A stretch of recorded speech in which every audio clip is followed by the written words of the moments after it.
आषाढी एकादशीच्या पार्श्वभूमीवर पांडुरंगाच्या दर्शनासाठी राज्यभरातून पालख्या निघाल्या आहेत.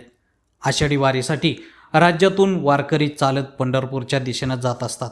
या वारीत सोमवारी 13 जुलैला मोठी दुर्दैवी घटना घडल्यानं राज्यात हळहळ व्यक्त केली जाते. जेजुरीमध्ये संत ज्ञानेश्वर महाराज यांच्या पालखीतील ट्रकचा भीषण अपघात झाल्याची माहिती समोर आली आहे. या दुर्दैवी घटनेत 3 महिला वारकऱ्यांचा मृत्यू झाल्याचं समोर आलंय, तर 16 ते 18 जण जखमी असल्याची माहिती समोर आली आहे.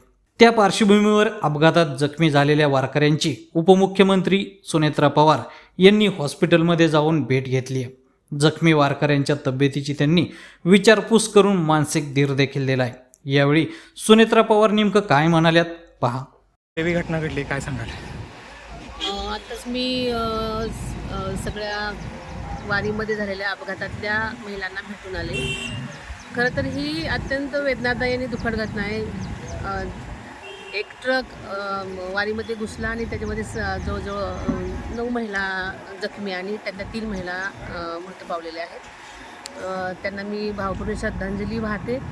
आणि आत्ताच मी जखमींना पण भेटून आलेलं आहे. काहींचं थोडंसं फ्रॅक्चर झालेलं आहे आणि काही मुकामार लागलेला आहे. त्यामुळे काही चांगल्या आहेत बाकीच्या सगळ्या स्त्रिया.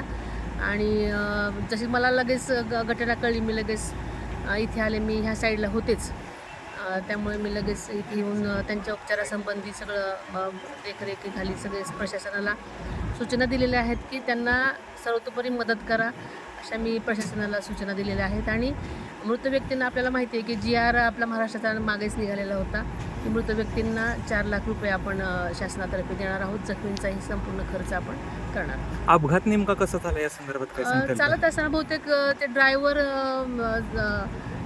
सकाळची वेळ असल्यामुळे बहुतेक त्यांनी काहीतरी गोळ्या घेतल्या तर असं समजतंय.